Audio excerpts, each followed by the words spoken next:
Right, we now come to questions to the Secretary of State for Energy Security and Net Zero, Euan Stainbank. Question number 1, Mr Speaker. Secretary of State. Thank you, Mr Speaker. With your permission, I will take questions 1 and 21 together. Our Warm Homes Plan will upgrade up to 5 million homes with technologies such as heat pumps, solar panels and insulation, helping families to lower bills and improve their homes.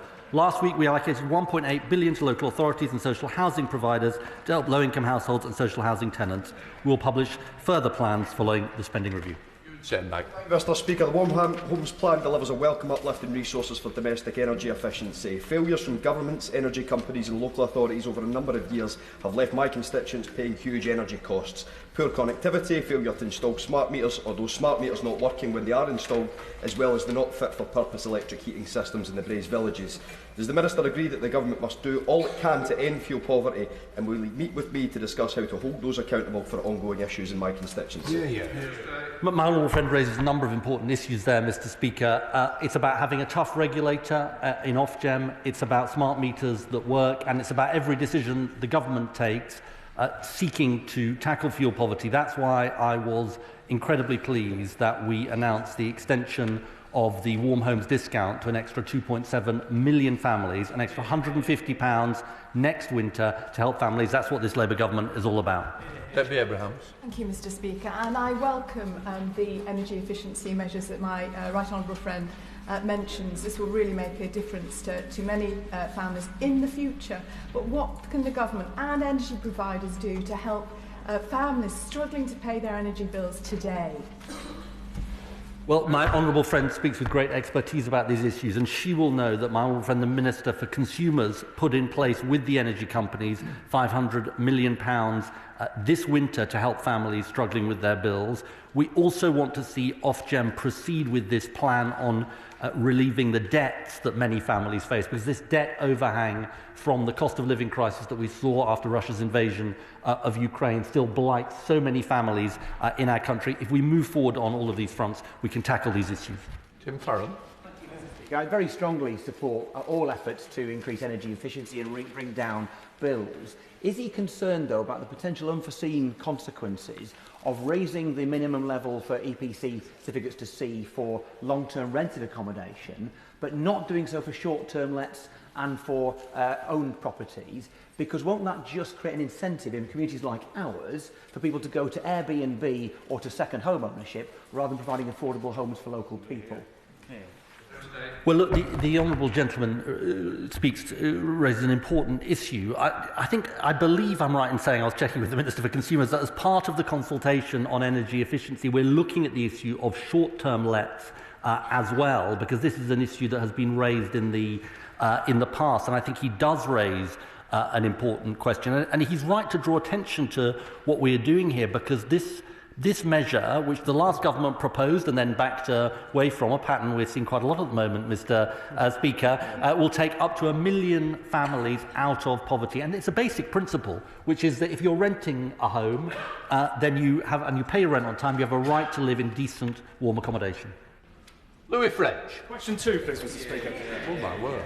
The wheels are up. Good morning, Mr Speaker. With permission, I'll answer questions 2 and 7 together. Our clean power mission will end our dependence on volatile fossil fuel markets, giving the British people the energy security they deserve and driving jobs and investment into our communities. We're already seeing the impact of the clean energy transition, with thousands of jobs being created across the country in CCUS, hydrogen and offshore wind, and more nationally significant solar power being approved in 8 months than the previous government managed in 14 years. Louie French. Thank you, Mr Speaker. The London Power Tunnels project has been a positive story locally in Bexley, as National Grid has worked with the community to minimise disruption with a plan to restore the site.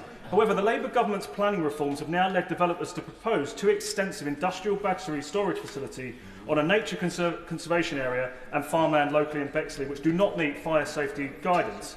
Whilst we need infrastructure, does the Minister agree that weakening greenbelt protections against residents' wishes and damaging nature in the process to meet Labour's unrealistic grid targets will result in bad developments in inappropriate places?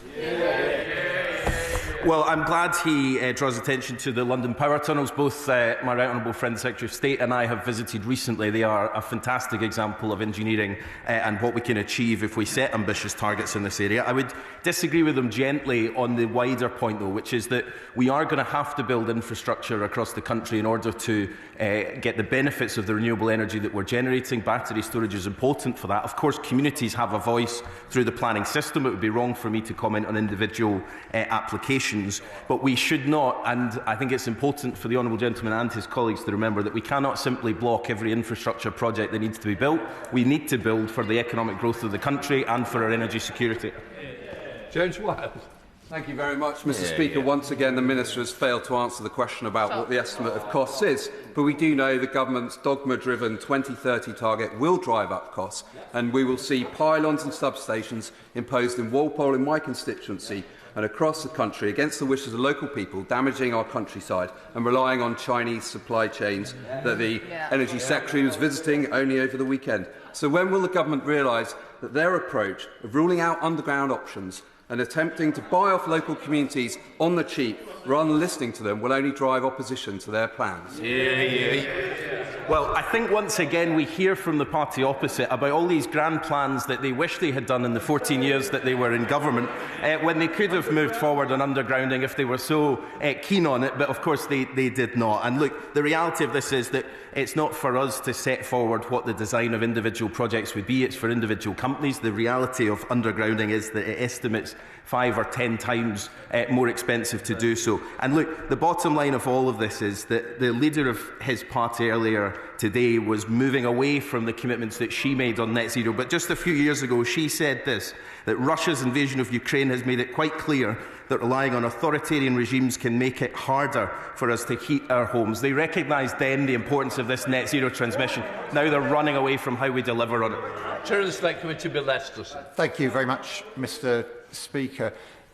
The electricity bills in the UK are the highest in Europe compared to gas. Evidence to the Select Committee suggests that the government is absolutely right to reduce their reliance on fossil fuels, and it's a shame that some members opposite have abandoned an evidence-informed approach to policy making. But can the Minister confirm whether the government is considering rebalancing the infrastructure levies on our energy bills as a way of reducing those electricity bills and as in the immediate future and as a down payment towards 2030 and beyond?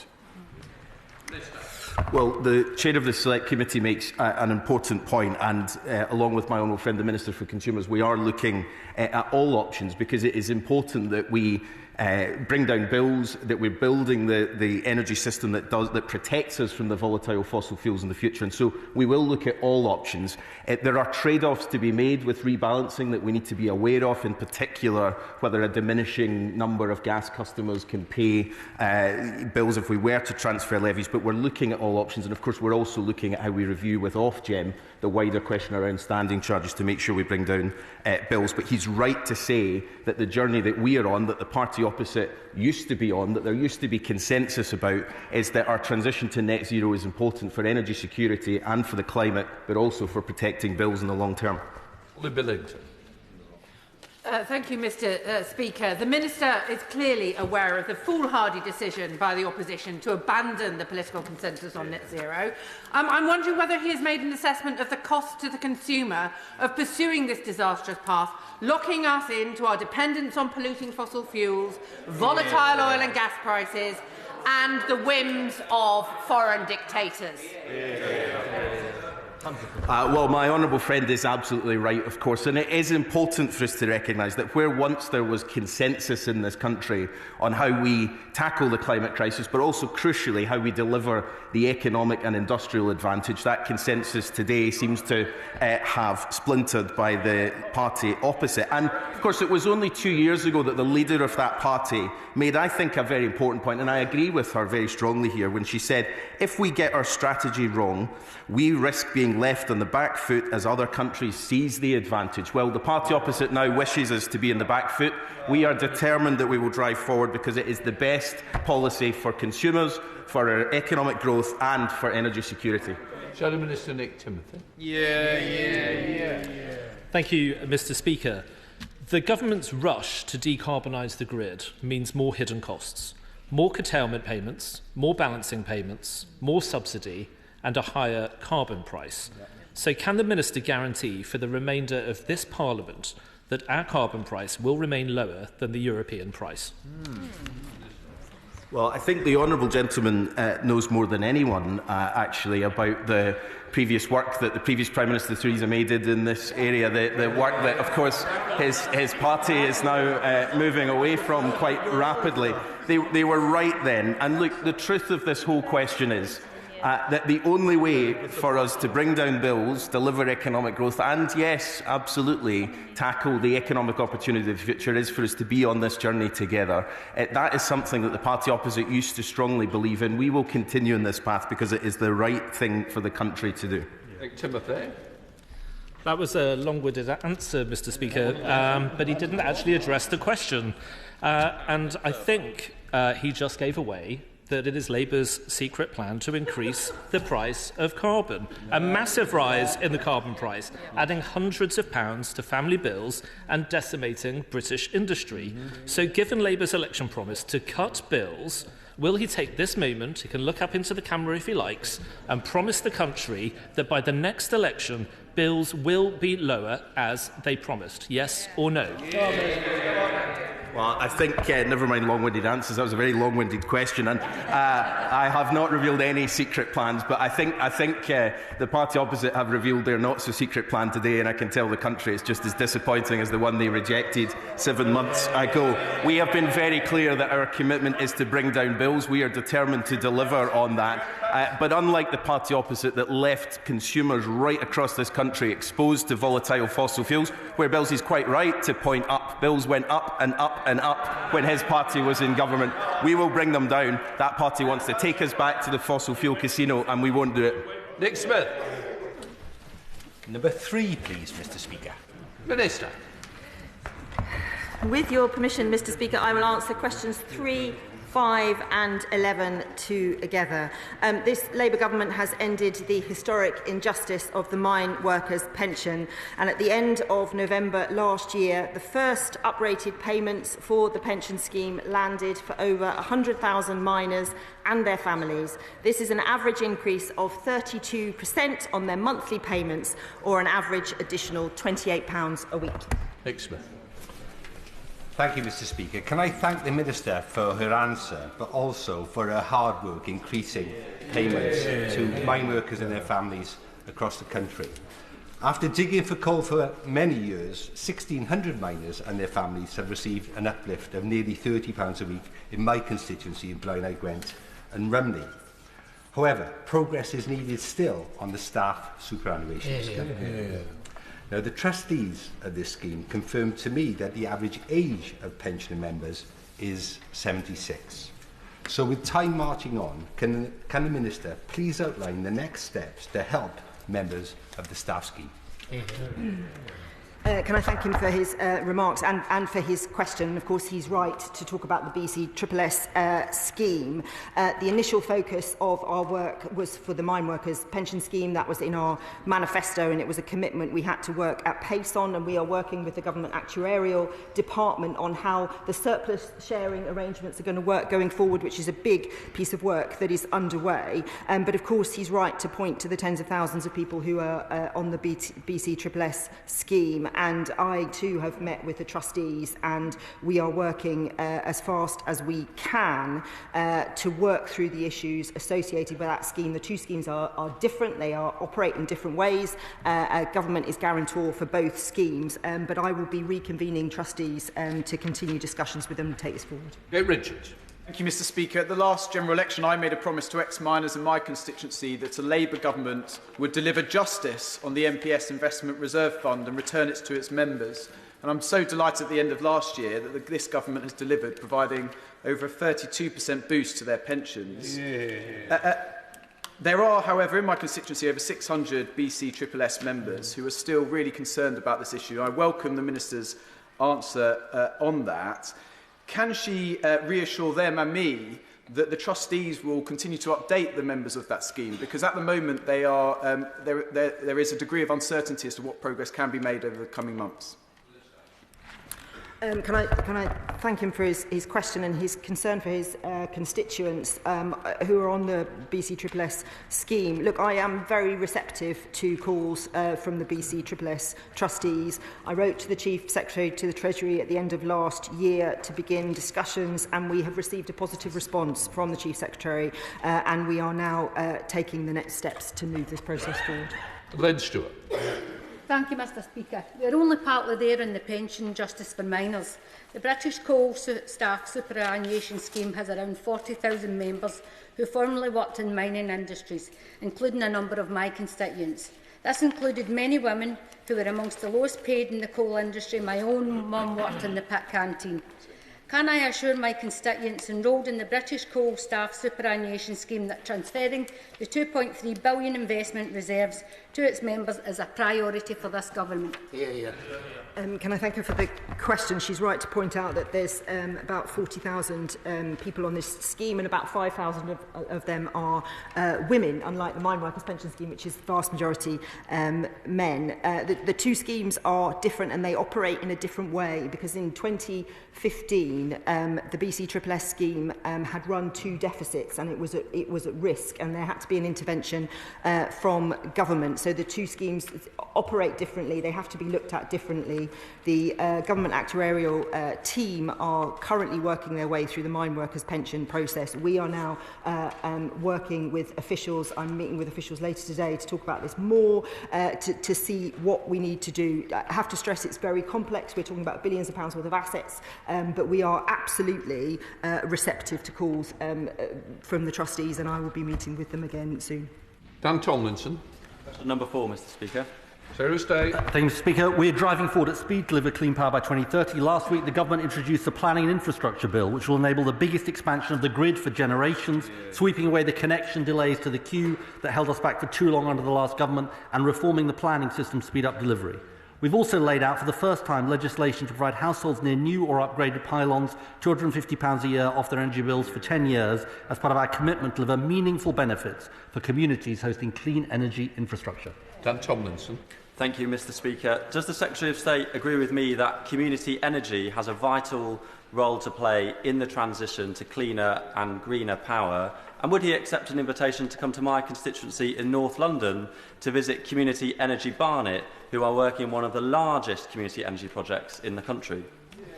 I always like visiting North London, Mr Speaker, and I would very much like to accept an invitation from my honourable friend. He makes a really serious and important point about community energy. If you look at Germany and Denmark, they have done much better on community energy than us.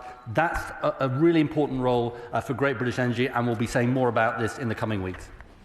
Oliver Dalden.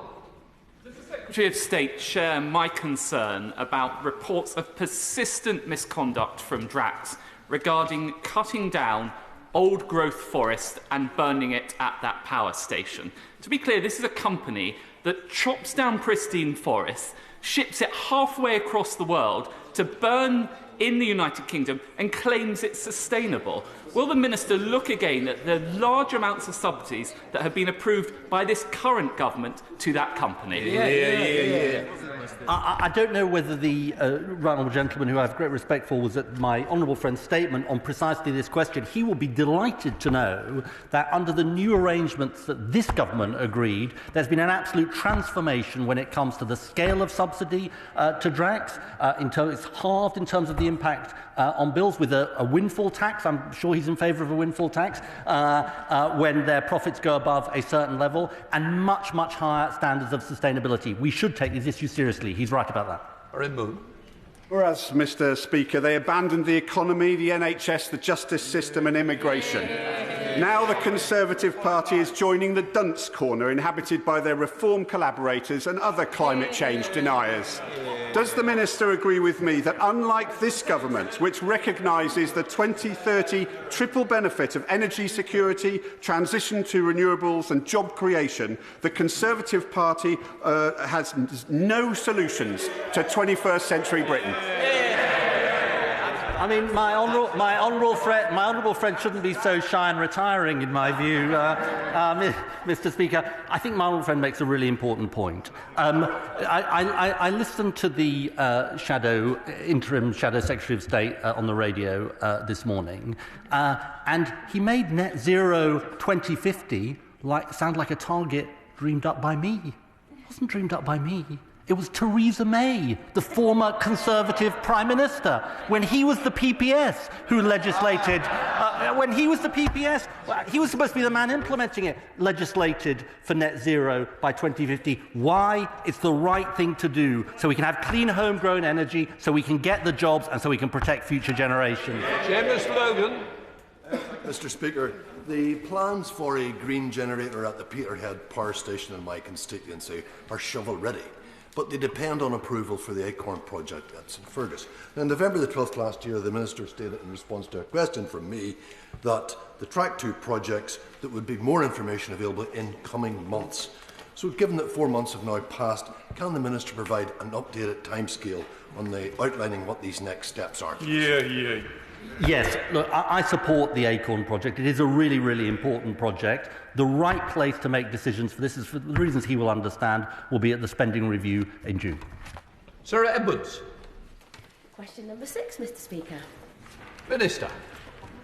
Mr. Speaker, we know that people are worried about their energy bills and that too many are struggling to afford them. That's why we agreed £500 million of industry support alongside our Warm Homes discount to ensure that £1 billion of support was available for households that are struggling with their energy bills this winter. We will continue to take action to support consumers in the short term as we sprint towards clean power in order to bear down on energy bills for good. Sarah Edwards. Thank you, Mr. Speaker. In my constituency, a local hospitality business's energy provider, Euan, has behaved appallingly, back-billing and incorrectly billing, leaving them nearly bankrupt. Whilst I welcome the new expanded remit of the Energy Ombudsman, we need to ensure that they have the capacity and the powers to protect businesses. Would the Minister meet with me to discuss this case, and can they outline what the government is doing to ensure that our local businesses are not driven to bankruptcy by outrageous behaviour of energy suppliers? Mr. Speaker, I'm happy to meet with my honourable friend to discuss this case, but let me be very clear about this. There are clear rules in place to protect consumers from unfair back billing, and energy companies must comply with these rules. I've met with Energy UK, the industry body, and Ofgem in order to reinforce our expectation that if rules are not complied with, Ofgem will take enforcement action. But look, there is a broader point, Mr. Speaker, which is that we have to ensure that the energy market is working for consumers and is fair. And that's why we're reviewing Ofgem to ensure that it has the mandates, the duties, the powers, including the Energy Ombudsman, in order to be an effective and strong consumer champion. George Freeman. Thank you, Mr. Speaker. For the record, I and my constituents are proud of the southern North Sea development as the largest wind farm in the world under the last government. But what we are not happy about is this government's rush to force our consumers to pay higher bills, see a very, very important agricultural area of Norfolk turned at vast subsidy into farmers farming solar panels rather than the food and the security, the affordability we need, abandoning agricultural leadership in net zero. Can she reassure my consumers that £250 is an adequate compensation for higher bills and the defoliation of a large part of Norfolk in her rush for ill-thought-out net zero targets set in London without any consideration of local people? Mr. Speaker, the last few years have shown us why we must absolutely break our reliance on global fossil fuel markets. Under that government's watch, energy prices spiralled, and it's consumers across the countries that were paying the price. Now, that is a reality that side of the party is happy with and was happy to contend with. It is not a reality that we think is tenable. So we will sprint to clean power, because that is the route by which we determine and achieve energy security for the country and financial security for family finances. We are on the right side of history. We are on the side of consumers. They are deluded. Chris Webb. Thank you, Mr. Speaker. In Blackpool, we have over 250 charities doing incredible work supporting people with mental health getting back to work, but also cost of living. But too many tell me week in, week out, they can't afford to pay the bills. Can I ask the Minister what conversations she's had with the energy companies about supporting these charities, and will she agree with me, to meet with me to discuss this important issue? My honourable friend is absolutely right. Charities and third sector organisations play an absolutely vital role in getting support to households that we know are struggling with bills. Part of the reason why we thought it was so important to agree that £500 million of industry support is to make sure that we were getting additional support to households.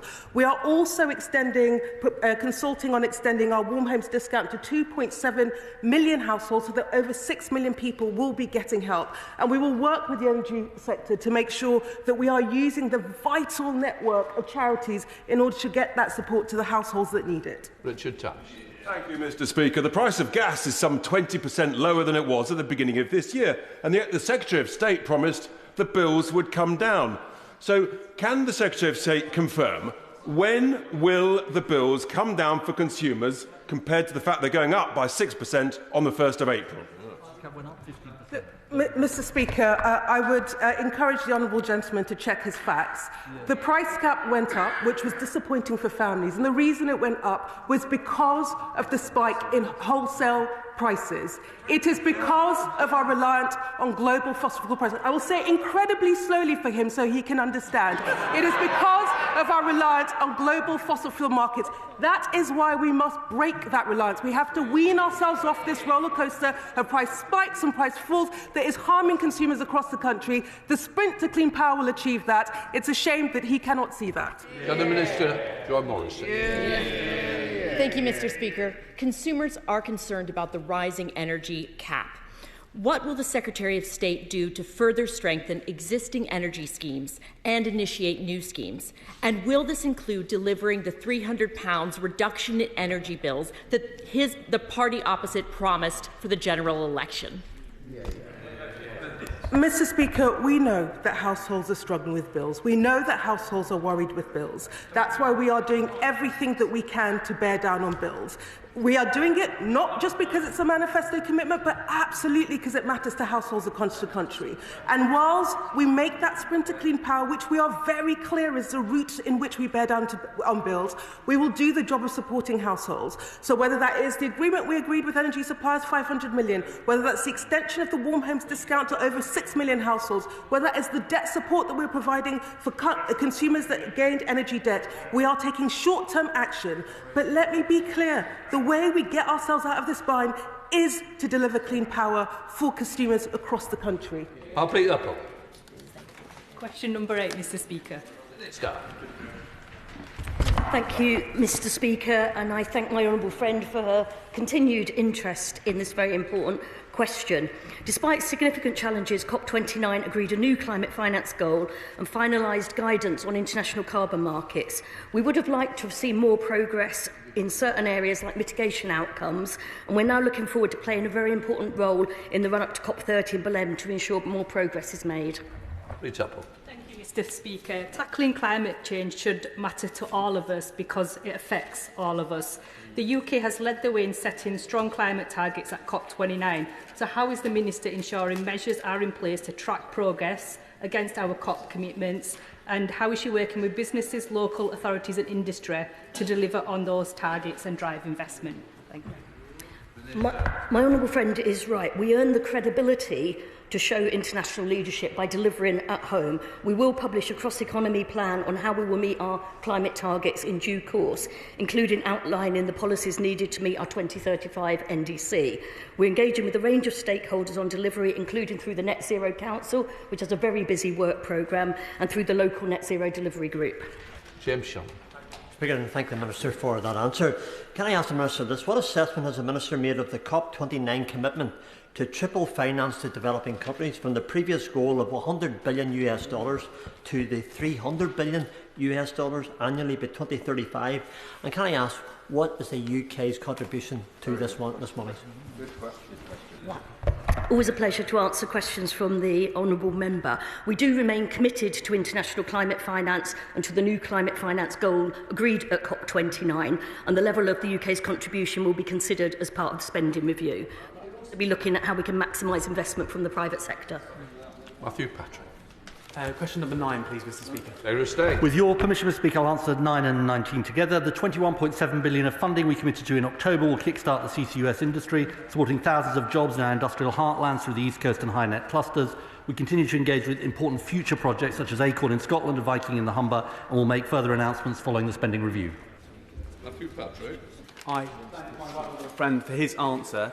He will recognise that Merseyside is a clean energy pioneer, a hub of carbon capture and hydrogen technology. The climate emergency is the challenge of our generation, and it will only be met through the collective endeavour of communities across our country, including mine in Wirral West. Can he set out how the government is supporting our communities to deliver good local energy projects? Well, my honourable friend is entirely right about this, and I think what we've learnt over the last decade and more is that this is the biggest jobs opportunity of the 21st century. And nowhere is it more true than in the investments we're making in CCUS, and I am confident that members of his constituency will benefit. And the context of this, Mr. Speaker, is this, which is the CBI came out with a very important report a couple of weeks ago, and it showed that the net zero economy grew 3 times faster than the economy as a whole last year.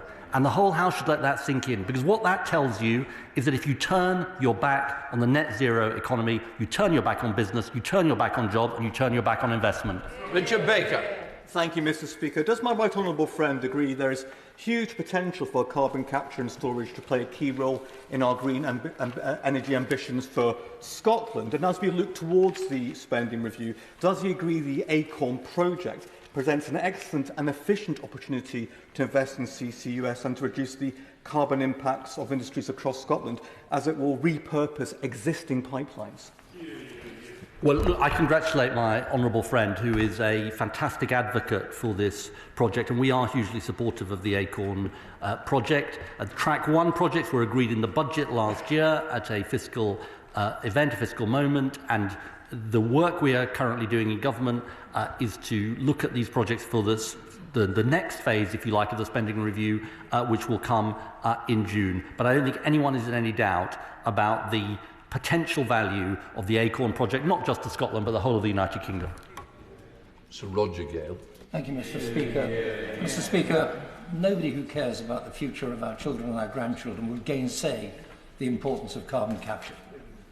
But does the Secretary of State not understand that he's undermining that good work by, notwithstanding his answer to my right honourable friend, continuing to subsidise the Drax power station, which is cutting down forests in Canada, turning the wood into pellets, shipping it thousands of miles across the Atlantic to burn here? It makes a nonsense of what he's trying to achieve. I don't agree with the honourable gentleman, for whom I have great respect. The thing I would say to him is this, that the situation we inherited from the last government meant that we had to look at issues of security of supply and issues of how we got the best deal for bill payers. And that's what we did, and that's why we made the statement we did on Drax.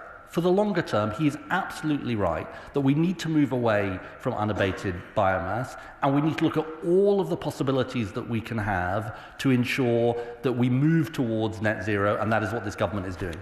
Yes, Bromfuller. Mr. Speaker, will the Secretary of State join me in congratulating the 6 students from Bourne Community College that came to Westminster yesterday to present their report on the future of hydrogen storage as a net zero approach to aviation? And does he agree with me that students engaging with STEM are actually really excited by the potential of clean power and carbon capture, and properly funding STEM in our schools will provide us with the next generation of scientists and engineers to help us achieve these goals?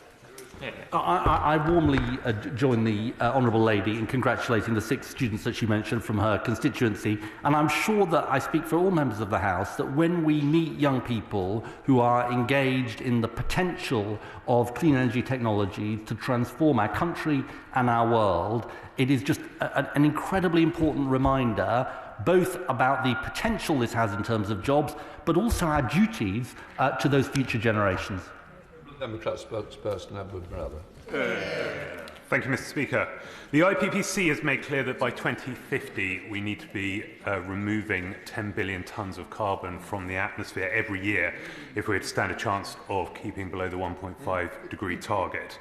It's clear that carbon removal, and not just carbon capture and storage, will play a critical role if we want to avoid a climate disaster.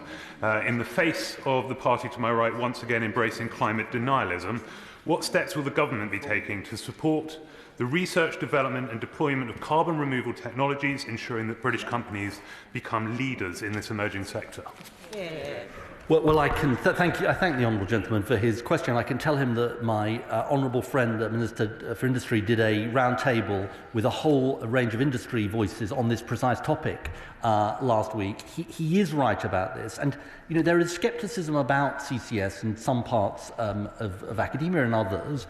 All of the evidence I've seen is from the Climate Change Committee, the IPCC and others, the IEA, is that CCS technology has a crucial role to play in something like 20% of emissions. But he's also right that carbon removal, if you like, is the sort of next stage of that journey, and that is something my department is heavily engaged in. Andrew Snowden. Question number 10, please, Mr. Speaker. Minister. Thank you, Mr. Speaker. With permission, I'll answer questions 10, 13 and 17 together. Nuclear power is at the heart of our mission to make Britain a clean energy superpower, not just providing energy security, but driving billions in investment and creating thousands of highly skilled jobs. Great British Nuclear is on track to make final decisions in its small modular reactor competition this spring, while a final investment decision on Sizewell C will be made in the spending review. Thank you very much, Mr. Speaker. Whether one agrees with the government's net zero targets or not, it will not be able to achieve it without the significant role that nuclear energy will play in that, which is why I was delighted that the Prime Minister and the Secretary of State chose to launch their nuclear strategy in my constituency. I can only assume my invite was lost in the post. But a key part of that is the nuclear fuel strategy in the nuclear fuel industry in this country. Because as we've seen from aggressive actions from Russia and other countries that have pushed Western commercial providers out or have dominated elements of the nuclear fuel enrichment and manufacturing market, it is ever more important for our national security that we develop that whole life cycle nuclear fuel production. So as part of the strategy, when will the government be announcing the concrete steps they will be taking to improve the whole life cycle of manufacturing of nuclear power?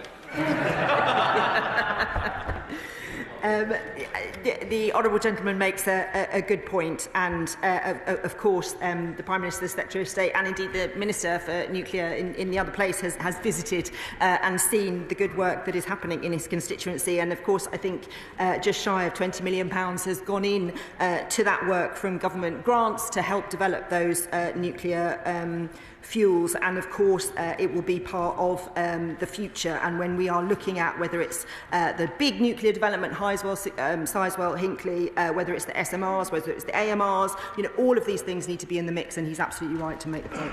Smith.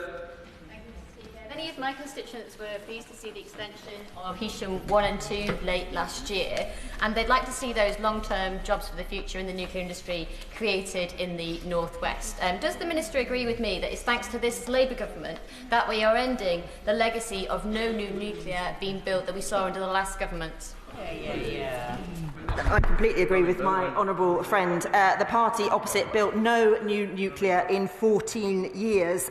Small modular reactors will bring energy efficiency and economic growth to many parts of this country, and under the current law, each new reactor design is classed as... I agree with my honourable friend. We are working at pace, and we will make sure that we have the answer on the SMRs shortly. We will have the answer on Sizewell in the spending review, and of course the future has to have a big part of nuclear in it. Peter Prinsley. Thank you, Mr. Speaker. So, small modular reactors, as the Minister says, will play an important part in delivering clean, cheap and secure energy across this country. However, current rules require that any reactor has to apply for regulatory justification, as if nuclear power was an entirely new practice instead of an existing one. So this delays reactors getting online, lowering energy bills for people across the country, including Bury St Edmunds and Stowmarket, by up to 2 years. So, will the Secretary of State consider working with her Cabinet colleagues to simplify the system, recognising nuclear energy technology is an existing practice and therefore accelerating the deployment of small modular reactors? Another adjournment. I will happily investigate this issue further that my honourable friend has raised. Of course, there's two pieces of work going on in this space. There's the draft nuclear planning policy statement and there's the nuclear regulatory task force. But of course, we want to make things as easy and as we can, and I'm very happy to talk to him further. Blackman. Thank you, Mr. Speaker. And small modular nuclear reactors are clearly the way forward in terms of decarbonising the grid. However, constant delays have actually held this up. So when does the Minister expect to be able to announce the first one being brought into operation, and when does she expect it actually to start work? Well, I'm hoping we'll take less than the 14 years that the previous government failed to deliver anything. We will see the announcements on the first SMR in the spring, and you know, of course, if anyone wants to build new nuclear in the country, our door is open to whatever they want to come and suggest. Secretary of State Andrew Marr. Much, Mr. Speaker. On the 6th of February, the Prime Minister announced he was going to take on the blockers and build new small modular reactors. Do those blockers include those in their own government? Essential work being delayed and paused at Sellafield, possible job losses at the Nuclear Decommissioning Authority, still no certainty for Sizewell C due to a general fear in the industry that the spending review will stymie the ambitions of Great British Nuclear. Isn't it quite clear the biggest blockers to new nuclear in the UK are the Labour Treasury? I'm not sure how many times the honourable member promised that he would get to FID on Sizewell under the last government. I think at least 5 times, him and his colleagues in the House, and of course that didn't happen. And I just repeat gently that the previous government managed no new nuclear in 14 years, and the Shadow Minister himself admitted that the government had moved too slowly in getting nuclear projects off the ground. We are working at pace. We will deliver the answer to the competition in the spring. Sizewell C is also moving at pace, and we will have final answers in the spending review. We're going to run on a bit because we're really behind. We've hardly got any questions in. Annalise Midgley. Question number 12, please, Mr. Speaker. Mr. Speaker, for this government, good paying conditions for workers and the role of trade unions must be at the heart of the renewable energy sector, but this is the only route to a fair transition. Since we came to office, EDF Renewables has announced recognition agreements with 4 major trade unions. We applaud them for their decision and want others to follow suit. Through the Office for Clean Energy Jobs, we are also working with industry and trade unions to support fair pay, terms and conditions in the sector. Annalise Midgley. Thank you, Mr. Speaker. I'd like to thank my right honourable friend for his answer. The Employment Rights Bill is an historic step forward for workers, but these rights must go hand in hand with good jobs. So can I ask, what action is he taking to strengthen the UK's manufacturing capacity and supply chains to ensure that communities like mine in Knowsley benefit from the transition to net zero? Well, my honourable friend is a brilliant advocate for her constituency and on this issue of manufacturing jobs. And if you look at what this government is doing, Mr. Speaker, from GB Energy to the National Wealth Fund to the Clean Industries Bonus, this is a government determined to make sure that we manufacture in Britain, we care about where things are made, and we are going to make those good manufacturing jobs happen. Father of the House, Sir Edmund Lee. Number 14, sir. They start. Thank you, Mr. Speaker. Meeting our clean power mission will require a significant increase in the deployment of both ground mount and rooftop solar projects. As well as consenting record amounts of ground-mounted solar, we want to see a much greater deployment of rooftop solar power, and we'll soon publish the solar roadmap, work which was started under the previous government to bring together our next steps in this area. Sir Edward says that only 1% of agricultural land is going to be taken by solar farms. But in the pipeline around Gainsborough, there are already 10,000 acres going to be put onto solar farms, another 4,000 announced a couple of weeks ago. Up to 15% of my constituency, the most arable, the most fertile in the country. So I just make one request to the Secretary of State. I think it's quite reasonable. When he considers these applications, we look at them in the round, not just take one individual one, but look at their cumulative effect on food production and on the local environment. Quite a reasonable request. Well, I would just say on the question of even under the most ambitious scenarios, less than 1% of agricultural land would be occupied by solar farms. He makes a point around how these are holistically planned, and I think this is why it's so important we've taken forward strategic spatial energy planning so that we can have that coherent view of the entire energy system. It's work we should have done many, many years ago. We're now moving at pace to do that. But individual planning applications are obviously... Thank you, Mr Speaker. Now that the party opposite oppose large-scale solar, net zero, onshore wind, I'm tempted to ask the Minister what he makes of the party opposite's new energy policy, which is to take us back to the past, rub two sticks together and hope for the best. But could I ask the Minister instead to update the House on the progress of GB Energy in delivering our clean energy mission? Well, I think we've rehearsed the arguments about the absolute failure of the previous government for the past 14 years, and they've just gone further back on it today. But on the question of GB Energy, I was delighted to be in Aberdeen yesterday to join the board of Great British Energy for their first board meeting. The bill will soon, we hope, complete its passage through Parliament, and then it can get on with delivering for the British people.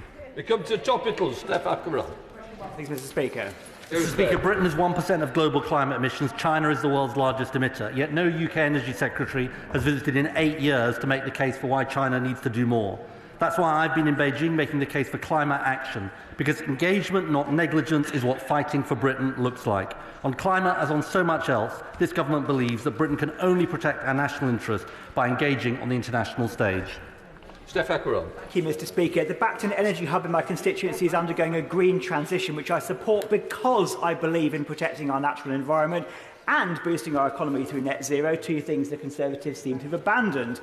Green hydrogen at Bacton needs wind power to be brought in from the coast. Will the Secretary of State help make this happen, and will he visit Bacton with me in person to see the potential for himself? Well, this, among many others, is a very, very important potential project, and I think the honourable gentleman is right to make the case for it. Green hydrogen is absolutely part of our energy mix in the future. Rinder Singh Johnson. Thank you, Mr Speaker. I welcome the government's commitment to nuclear energy.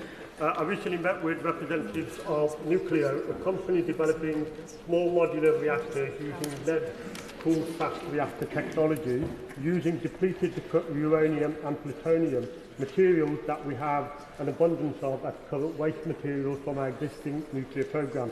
Can the Secretary of State detail what he's doing to ensure that the industrial strategy takes account of all aspects of the nuclear jigsaw, including the wide variety of technologies on offer?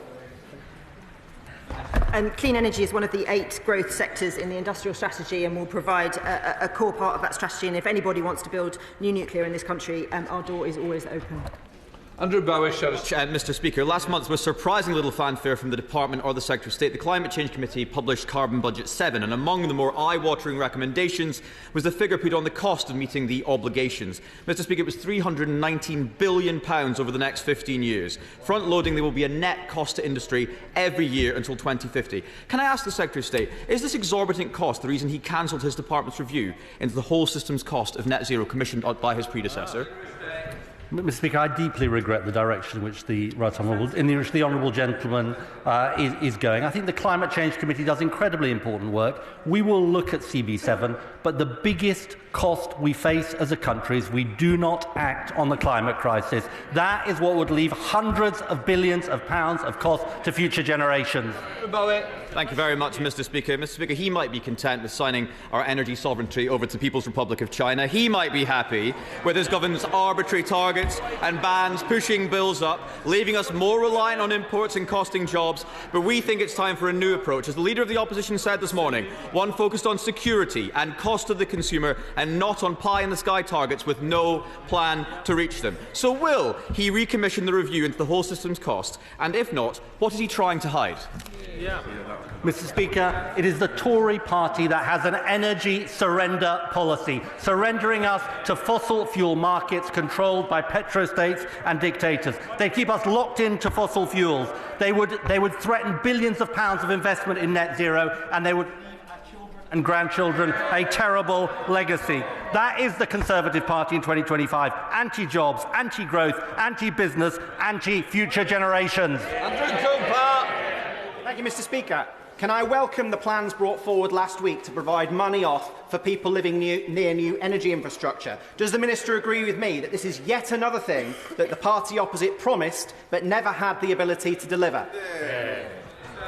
Well, my honourable friend's absolutely right to say that we've moved forward on delivering that if people host important infrastructure in their constituencies, they should benefit from it. The party opposite consulted on this, like so many things they talked about, but failed to deliver in 14 years. We're moving on with delivering it. Democrat spokesperson Edwin Brown. Thank you, Mr. Speaker. In their recent advice for the 7th Carbon Budget, the Climate Change Committee highlighted the urgency of ensuring cheaper electricity so households can transition away from gas heating. When will the government act to improve energy security and reduce costs for households who are seeking to adopt low-carbon heating by reforming policy costs on energy bills? Mr. Speaker, as we discussed earlier in the session, I think the CCC raises an important issue that we need to look at. And the key question about this so-called rebalancing is it has to be looked at in the context of understanding the principled case, but also ensuring that if we go down that route or another route, we do so in a way that is fair. And that is the work that my department is engaged on. Alan Strickland. Thank you, Mr. Speaker. I've met a number of families recently who are members of the British Coal Staff Superannuation Scheme, and I know they will welcome the comments from the Minister earlier. But as has been said, many of those residents are in their 70s and 80s. They are keen for answers. So could the Minister expand on her earlier comments to say more about what the next steps are and when my constituents might get a sense of the timeline and progress going forward? Can I thank him for his concern for his constituents? I'm very receptive, as I said, to calls from BCSS trustees. I wrote to the Chancellor. The Chancellor sent back a positive response, and we are now taking the next steps in this process, and I will be reconvening trustees to meet and talk about it again. Joshua Reynolds. Mr. Speaker, Martin, a disabled resident, lives in his park home in Maidenhead. His boiler broke down 2 months ago and has faced significant challenges. Unable to apply for the boiler upgrade scheme, as park homes do not get EPCs, and the National Energy Foundation, having visited 3 weeks ago but still not providing him a response. Could the Secretary of State outline what support he can give Martin and other elderly residents without heat or hot water? Thank you to the honourable member for that question. Look, we are very aware of the issues with park homes. There is support that is provided to park homes through industry support. As we think about how we expand the warm homes discount and the support that we provide for households that can't afford their energy, we will of course have park homes in our mind. Chris Murray. Thank you, Mr. Speaker. Does the Minister agree with me that crucial to achieving our world-leading net zero goals will be community ownership projects? And will the Minister come to Edinburgh to see some of the fantastic community power projects that we have there? Yes, it sounds really good, and community energy is a crucial part of our energy future. The Secretary of State and me are near neighbours. Could he take a short car journey to Gainsborough to visit the new fusion site at West Burton? This is probably the most exciting development in green energy we've ever had in this country, creating unlimited jobs, unlimited green energy. Will he join me in Gainsborough? Well, the honourable gentleman and I don't necessarily agree on everything, but on this we agree. The transformation of the West Burton site from a fossil fuel-fired power station to fusion is an incredibly exciting project, and we should all be battering for it. Chris Kane. Thank you, Mr. Speaker. The Minister may be aware that SSC is supporting over 1,000 new homes in rural Scotland to aid energy infrastructure development. Does he agree with me that the SNP Scottish Government's failure to get a grip on a rural housing crisis is a major barrier to infrastructure development? And will he urge SSE to expand their scheme into my constituency, where they have key projects around the communities of Killin, Lochernhead, Tyndrum and Crean-Larrick? Well, I thank my honourable friend for the question, and he underlines just how important it is, not just for delivering on energy projects, but the wider economic benefits that come from building infrastructure, the kind of infrastructure that the party opposite now opposes. But he's right to say that in order to deliver these projects, we also need to see investment in rural communities by the Scottish Government, and we'll continue to press them on those issues. Martin. Thank you, Mr. Speaker.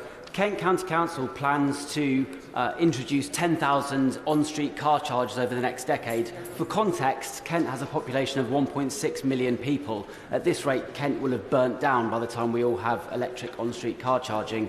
What can the Secretary of State do to speed this up?